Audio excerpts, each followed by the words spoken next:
How's everybody? It's so good to be back at How to Web. I think the last time I was here was 2019. It was pre-COVID. Can you believe that? Today I want to talk about how to build a sales pitch. So I'm going to start with a clicker that doesn't work. Anybody got a clicker that works? Oh, here we go. Really slow. So I work with a lot of startups. Most of the founders that I work with come from the product side of the house, and we have a lot of discussion about sales. And so one of the things I hear a lot is that selling is hard. Selling is hard. Are you folks founders? Like, who thinks selling is hard? Yeah, everybody, right? Selling is hard. But today I don't want to talk about that really. What I actually want to do is I want to turn it around and I want to look at it from the customer's point of view. And I'm going to say something that is maybe a little bit controversial. And that is that I think buying is hard. Now I know what you're thinking. When I say this, sometimes I say buying is hard and people look at me and they'll say, no, it ain't, April. That's called shopping. Buying is not hard. We do this for fun. This is shopping. And I get it. Some things are really fun to buy. I like buying a pair of shoes. I like buying a jacket, buying a t-shirt, buying a drink at the bar. That's pretty fun. But there are a lot of things that we buy that are distinctly unfun to buy. Like, who likes buying insurance? That's not very fun. One guy, this guy here, you want to buy some insurance, get that guy to do it for you. But, and if you think about it, most of the things that a business buys are actually really, really unfun things to buy. So I'm going to start by giving you an example that has nothing to do with tech, and then I'm going to give you a tech example. So suffer through my non-technical example. I promise it gets to the technical example. But the story is called April Buys a Toilet. So this is an example of something that I bought that I thought was going to be easy. It turned out it wasn't. So I bought a house. It's an old house, and it's kind of crappy. And inside the old house, there's a bathroom, and it's terrible. So I hire a guy to fix the bathroom, and the guy comes in and says, hey, April, you got to go to the store and pick out a toilet. And I said, okay, I've never bought a toilet before, but how hard can it be? I'm going to go to the store and pick out a toilet. So I go to the toilet store, and I walk in, and a salesperson comes up to me, and they said, can I help you? And I said, yeah, you can. I'm here to buy a toilet. And he said, what kind of toilet do you want?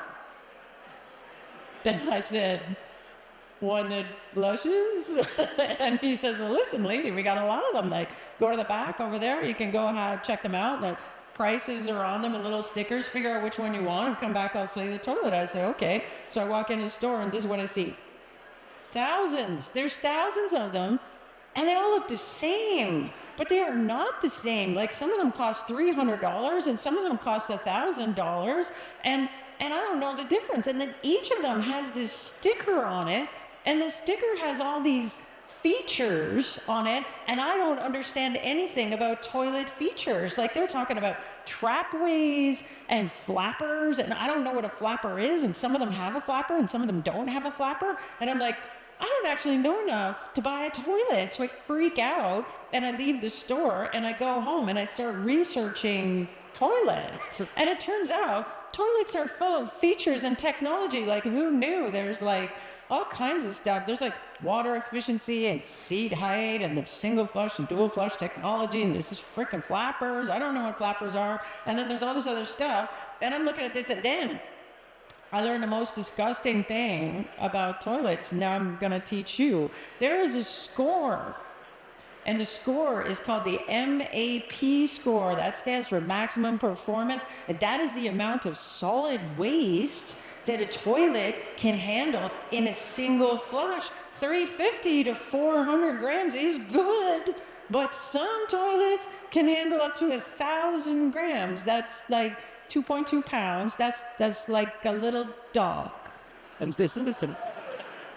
And at this point, I'm like, this is disgusting. I'm a busy person. I run a company. I have children and a dog that doesn't need to be flushed. And like, I don't want to know things about toilets now. I know things I wish I didn't have them in my brain. And I'm like, I'm too busy to be a toilet expert. Forget this. And I get this genius idea. And my genius idea is, hey, you know what? The old toilet was working just fine. I'm going to go back and tell the guy, like, look, I don't have time to do this right now. We'll just use the old one, and that's it. And then, you know, at some point that one will break, and I'll deal with it then, and I'll just avoid the decision altogether. So what happened? I spent 2 weeks, 3 weeks actually. I went to the showroom twice. I spent what felt like infinity on the internet researching toilets. And how many toilets did I buy? None. I didn't buy any.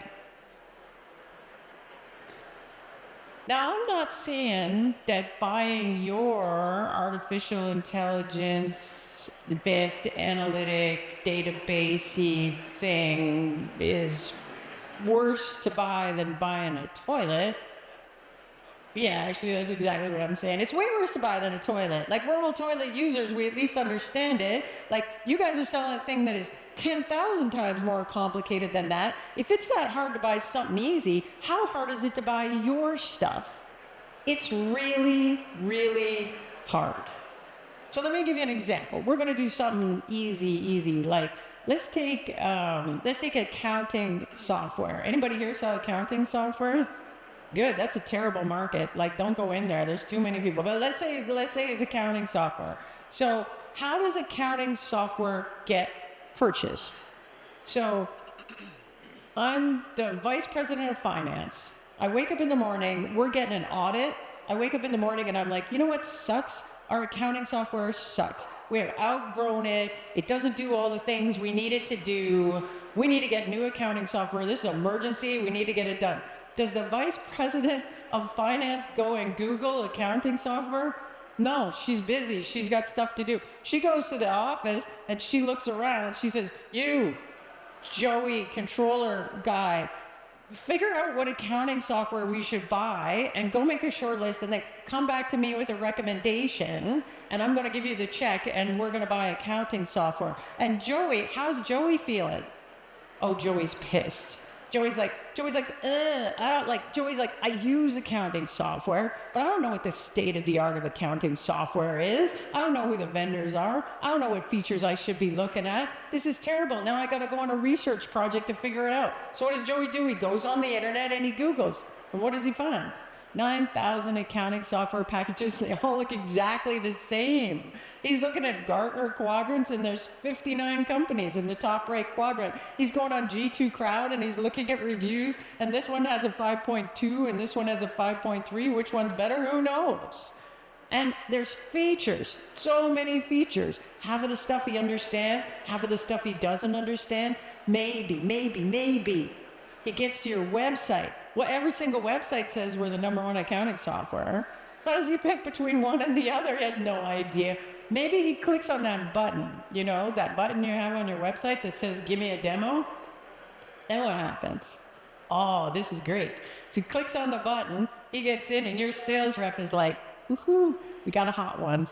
So, okay, get the Joey's in there on the Zoom call. Your sales rep gets in on the Zoom call, and your sales rep's like, hey, Joey, welcome to the wind tunnel of features. We have 15 drop-down menus across the top, and I'm going to click on every single one, and I'm going to give you every single feature that we have on this thing. Here's a feature, here's a feature, here's a feature, here's a feature. Joey's sitting there with his hair blowing back in the wind, and Joey's like, again, do these features matter? Why do I care about these features? Does every accounting software package have these features or just you? And should I put that on my list of things? Are you for companies like me? Are you not for companies like me? He doesn't know. And so he's feeling super overwhelmed. Here's another thing to think about. Why is he so overwhelmed? He's overwhelmed because if he makes a bad choice here, bad things happen. Really bad things happen. It's not like buying a pair of shoes. If he picks the wrong accounting software, what happens? Maybe he doesn't know anything and he picks SAP, and he comes in and says to his boss, but they're a little company, and he says, I think we're going to go with SAP, and the boss says, are you kidding me? That's totally inappropriate. Then he looks bad in front of his boss. Maybe he picks something that's really terrible to use, and then the entire accounting group has to use it, and they hate it, and he's the jerk that picked that software, and everybody's like, we hate that guy, Joey, he sucks. Maybe he picks accounting software that doesn't actually do what the company needs it to do, and then they don't pass the audit or something. Like, he might get passed over for a promotion. He might actually get fired. So what's the easiest, lowest risk thing for Joey to do at this precise moment? Is to do absolutely nothing. Is to do exactly what I did in the toilet situation, is to go back to his boss and say, you know what, now's not a good time. We're in the middle of the audit, and it's not like all these other things are great, but I think what we're using right now is okay. Maybe we'll just wait till we're done the audit, and next year we'll go back and look at it. And what Joey's really thinking is, next year when you come into the room and you say someone's going to go pick the accounting software, Joey's going to dive under the desk and make sure that the VP Finance does not pick him. Now, you might think that this doesn't happen a lot, but it turns out that this is actually the fiercest competition we have. So if we look at the numbers on this, in B2B enterprise software, 40 to 60% of B2B purchase processes, that means the company decided they were going to go buy something, they embarked on a purchase process, 40 to 60% of the time, they get to the end, and the result is no decision. That's half. And then when you scratch down at the numbers right now, you might be saying, well, it's no decision, but that actually means they picked the status quo, so they were using QuickBooks and they decided QuickBooks was just as good. No, when you scratch down on the data on that, it's not that they decided, oh, everything else is, the thing we're doing now is better, so let's just keep that. Actually, what's happening is they looked at everything else and they couldn't figure out how to confidently make a decision that wasn't going to be a bad decision, and so they just quit the purchase process altogether and just punted it and said, forget it. We're just not going to buy anything, and we'll worry about this later. I just want to come back to Toilet Town for a second, but I swear this is the last time I'm going to talk about toilets. But at the end of this story is that I went to my guy who's fixing my bathroom, and I said, hey, I'm just going to stick with the old toilet. And the guy starts laughing at me, and he says, look at lady, I already got rid of the old toilet. It's recycled, it's gone to the big bathroom in the sky, and you got to actually go buy a toilet. And I'm like, damn it. So I had to go back to the toilet store. So I go back to the toilet store, and I meet this guy, and he comes up and he's like, hey, can I help you? And I said, yeah, you can help me. This is a toilet emergency. I need a toilet today. I've been shopping for toilets for weeks. I hate it. I don't understand why this is so hard. This has been a terrible experience. And the guy said, I know. There's a lot of choices. It's really hard to buy a toilet. And I said, buddy, it's been shit. And he said, we don't use that word here, ma'am. It's solid waste. And I said, okay, dude, it's been solid waste. And he said, look, I know it's hard. I'm going to teach you how to buy a toilet. And I said, teach me toilet, Obi-Wan. And he said, yeah, this is it. There's only 3 things you have to worry about: quality, aesthetics, space. Okay, sounds good. He says, look, see all these toilets over here are cheap? They're like $300. All the toilets over here are like $1,000. You've probably been looking at all these things like flappers and trapways and all that stuff. Don't worry about that. These are the low quality toilets. These are the high quality toilets. High quality toilets will last more flushes before you got to go to the plumber. Low quality toilets, fewer flushes. I said, what kind of a maniac picks a low quality toilet? And he said, actually, lots of toilets hardly ever get used. Like if you have a second bedroom and there's a bathroom off there, barely ever gets flushed. Like you'd be stupid to buy one of these high quality ones. You buy one of those cheap ones. I said, never really thought about that. Yeah, okay, that's cool. Look, this is my main bathroom, so forget about those low qualities. So we eliminate half the toilets right off the bat. Then he says, second thing, aesthetics. Some people have a certain look they're going for in the bathroom. And so, those are all high quality toilets, but you want a gold one or something, you're going to pay a lot extra for that. And I said, look, I have 0 toilet fashion requirements. I just want a normal toilet. He said, fine, eliminate all of those. And then the last thing, he said, last thing is space. So some put the tank in the wall, and that's great. Saves you about 4 inches. So, if the bathroom's really small, it's good. But if it breaks, then you have to bust a hole to fix it. And I said, well, I got lots of space, so let's eliminate those ones with the thing in the wall. And then great, so now I'm down to 3 toilets. And I said, wow, this is amazing. And he said, well, which one should I pick? There are 3. And he says, look, I got to come clean with you. I actually work for Toto, so I'm going to tell you to buy the Toto one. But he said, you'd be fine with any of these 3. You can go home and Google it if you want. Toto one gets slightly better ratings, lasts a little bit longer. If you just want to pick one and never think about it again, you should pick that one. And I said, great. So I did. 10 minutes, in and out. What happened then? Was he being a pushy salesperson trying to push me toward a certain decision? No. Was he giving me the feature walkthrough and trying to explain every single feature to me, which I really did not care about? No, wasn't doing that either. He was actually acting less like a salesperson and more like a guide. So what he gave me was a rubric for all my choices so that I could make the right choice for my particular decision and situation. Now, can we do this in software? Is there a way for us to do this in software? And why don't we? And it's an interesting question, because a lot of times I think we don't because we think we can't. So we think, nobody wants to hear me talk about my competitors. I'll look like I'm bashing my competitors. That's not a good look. I don't want to do that. Or I'm not credible. Nobody will believe me if I say, well, we're better at this or they're better at that. What customer would believe me? I'm totally biased. The interesting thing about this is that's wrong. So when we survey customers, this is from a study that was done of B2B enterprise software buyers, and they asked them, what are you looking for in an interaction with a salesperson? What do you actually want a salesperson to do? And the top 2 answers were, I want perspectives on the market.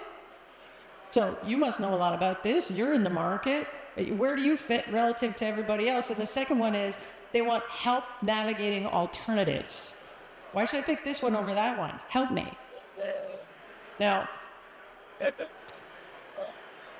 could we build a sales pitch that helps us do that? If we really wanted to do that, I think we can. I think part of the problem that we have with the sales pitches we have right now is the sales pitches we have right now are designed to answer the question, why pick us? But the real question that the customer has is, why pick us over the alternatives? Because I'm not just looking at you, I'm looking at other things too. So how do we actually build a pitch that does that? Well, if you think about it, your positioning answers that question. Your positioning is the answer. Why us versus the other guys? So if we look at our positioning starts with a definition of who's my competition, how am I different? The third step is, what is the value we can deliver that no one else can? Why us versus the other folks? The fourth step is for who, because not all customers care the same about different types of value. And the last one's the market you're going to win. If we do a good job of our positioning, then we can simply map that positioning to a sales story structure that makes sense. Some companies have this great positioning, but the problem is it lives in the marketing department and it never makes the jump from marketing to sales. So the folks in marketing, they're sweating the details of the words on the homepage and the campaigns and everything else, and what's our value proposition and how do we talk about benefits. And then the minute it goes over to sales, they're like, here's the drop down menu, let me show you all the features, and there's no positioning happening there at all. So if most positioning doesn't survive the jump from marketing to sales, let's take the positioning and map it to a sales pitch. So pay attention. This is the actual informative part. So In my opinion, a good sales pitch is broken into two pieces. So the first one is what we call market insight. This is where I'm giving you a picture of the whole market, not just me. And the second part of that pitch is, here's what we do and here's what we're amazing at. The first part of that pitch is actually split into three pieces. The first one is your specific insight into the market. Put another way, you built your product to be different than the other things in the market. This is why you made the choices that you made. The second part of that is alternatives. So then you say, okay, well, let's look how everybody stacks up and what are the pros and cons of each of the other choices you could make. And then we give you a definition of, look, like if we believe this about the market and we believe this about our choices, for a company like you, here's what a great solution should do. And then once we have that set up, then we just show how we do that thing that we just defined as what a great solution should do. Let me give you an example. So this is a company that I work with, and they're in the customer service space. It's also a terrible market, really, really crowded, lots of solutions there. This company is called Help Scout. Specifically, they were designed for e-commerce businesses. E-commerce businesses are a little bit different, and they noticed this, that in e-commerce business, I don't have stores, I don't have salespeople. So when people call in for support or send an email for support, it's the only time the company gets to directly interact with their customers. So they look at customer service very differently than traditional help desk software, which is what they compete with, Zendesk or whatever. Okay, so let's walk through the positioning, and then I'm going to give you two options on the sales pitch. So here's the positioning, competitive alternatives. Most of their companies start with a shared inbox. You just do support at whatever, it lands in an inbox. There might be some customer success reps looking at the inbox. They decide what to do. It's just an inbox. The advantage of this, really easy to use. Everybody knows how to do it. The problem is there's no service features in that. If I want to do prioritization or assignments or anything like that, then, well, you got to get out of the shared inbox and upgrade to this like help desk software, Zendesk or whatever.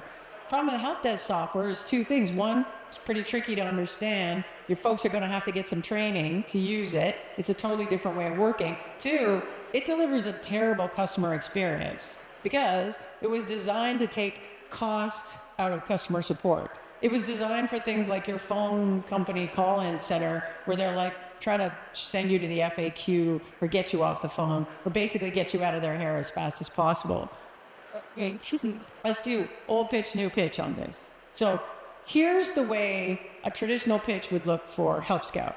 So the customer would come in and the Help Scout rep would go, okay, here we are. Okay, we're logging in now. Look, it looks like a shared inbox. Isn't that great? But we do more than a shared inbox. The things come in and here's how we do assignments and prioritization and workflow and another feature and another feature and another feature and another feature until I get to the end of the call and that's it. Now, does that sound like a shared inbox?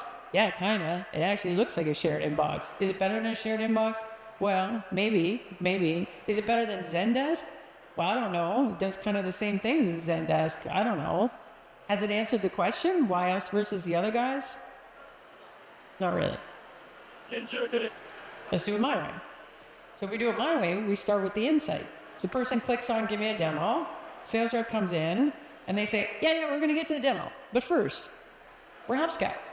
So we work mainly with e-commerce businesses. Here's what we've seen about e-commerce businesses. What we see is if they deliver an amazing customer experience, customer success is actually a growth driver. It's not a cost center. And they have some neat stats that show if you deliver amazing experience, it improves loyalty and basket size and a bunch of things. So do you agree? Now most e-commerce businesses come in and say, yeah, of course.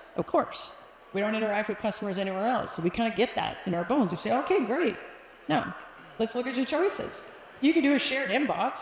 That's great. Most of the companies we work with start there. And if you're just small, it's fine. It works perfectly fine, and it's free and super easy to use. The problem is when you get growing and you've got a higher volume of tickets, then you're going to have this issue. You want to do prioritizations and assignments and things. Then your choice is help desk software like Zendesk or whatever, and that's great. Like it does all the things. But here's the two things that are bad for e-commerce businesses. One, it's hard to use, so your folks are going to have to get trained on it. And two, customer experience is terrible. Like, you're going to get pushed to low-cost channels. You're not John anymore in this system. You're ticket 143. So can we agree, now we're the perfect world step, can we agree that for an e-commerce business, in a perfect world, what we'd have is a solution that's as easy to use as a shared inbox, but gives me all the bells and whistles of help desk software, so I don't have to migrate to something else when things get really complicated, but it also has been designed from the ground up to deliver an amazing customer experience. We want this, right? Now, if the customer says, yeah, we do want this, then you got them. The deal is yours. All you have to do is prove that you do that, because you know what? No one else does. So then the customer's like, yeah, we do like that. Well, then we switch to this and we say, okay, great. As easy to use as a shared inbox. Let me show you how we do that. Here's the shared inbox. Look at it. So easy to use. 2, does all the things you need it to do, and you're never going to have to switch off this platform. Assignments, prioritizations. Here's what that looks like. And then the last one, delivers an amazing customer experience. Look, you get to be John Smith instead of ticket 143. Customer gets to choose what channel they're going to use for support. Do you feel the difference on this sales pitch? It is designed specifically to answer the question, why us versus the other guys? And unsurprisingly, this pitch dramatically outperforms the other pitch, which is just show you all the features and I don't know, you figure it out, customer. So it looks like this. If you want to know how to do this, I wrote a book. If you don't want to figure out the positioning stuff, you buy the orange one. If you want to figure out the sales pitch stuff, you buy the yellow one. Let me give you one more example, because I think the examples matter on this. So this is a company that I did some work with, and they let me talk about them because they've been acquired by Salesforce, so they don't mind me giving the secrets away. But they're called Leverage Jump Software. They're in the sales enablement space. So think of sales training for new sales reps. This is a terrible market, super, super crowded. So let's start with their positioning. So what are the alternatives to them? Well, most folks start out doing sales training with just a shared drive and a bunch of stuff on a shared drive. It's fine if you only have a couple of reps, but what happens is if you have too many reps, you don't know who's using the right version of what. And so usually you have a choice. You can either have solutions that are essentially a CMS, so that, we have version control, we know who's working with what, or an LMS, which is a full-blown learning management system where I can set up a course and the reps go through a course and get certified. Now, what makes these guys different? They're the only one architected and built on top of Salesforce. That's the differentiated feature. And you might say, well, so what? What's the value of that? Well, the value of that is because they're built on top of Salesforce, they have the sales enablement data and the sales data all in the same database. What does that give you? Well, it means that you can tell whether the sales enablement improved your sales metrics. So did it improve time to first deal? Did it improve time to make quota? So that's the thing. Again, let's look at old pitch, new pitch. The pitch they were originally using looked like this. Customer would come in and they would say, look, here's how you log in. Here's how you set up the training. Here's how the reps access the training. Here's how we do a bunch of things, and then feature. And at the very, very end, if they made it that far, they would show, here's how you measure the results of the training. Does it answer, how is this different than a CMS? CMS does all of this, except that last bit. How is this different than an LMS? LMS does all this too. They sound just like everybody else, except the other guys are bigger. So I probably pick one of the other guys because they're bigger. Now let's do it my way. So we do it my way. Who do they sell to? They sell to the head of sales enablement. So the head of sales enablement comes in, clicks on that button, give me a demo. Rep shows up and says, yeah, I'm going to give you a demo. But first, why do we care about sales enablement? Like, why do we care? We care about sales enablement because every day our rep's not making quota costs us money. And they have this nice graph that shows if you can improve the ramp time for a sales rep, this is how much more revenue you're going to make. So they show them this chart. And the head of sales enablement knows this. So the head of sales enablement says, yeah, dummy, I know that. That's why I have a job. Great. Well, let's look at what companies do. Like, we sell a lot of companies that look just like you. And here's what they do. Well, most of them start with a shared drive. You start with a shared drive? Yeah, we started with that. But the problem is then, you don't know what version people are using. So then you got two choices. You go to a CMS. That's great. You know exactly what everybody's using. You can get control of the content. Or if you get really spicy, you're going to have an LMS, and the LMS is you can take a course and you can certify people on the thing. You know what's funny about all these choices? What happens when your boss asks you is the sales training working? How do you answer that question? Oh, you can't.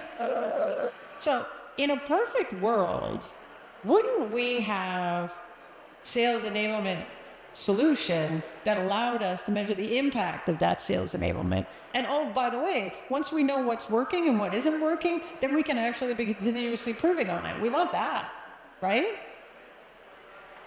Now at this point, the customer is either yes or no. If the customer says, no, I don't actually want my boss to know whether this thing is working or not because I'm the world's worst sales enablement person, well, then they've disqualified themselves. Because you know what? The other solutions are better. If you don't care about that, you should pick the other ones. But 99% of sales enablement people will go, well, yeah, I want that. Of course I do.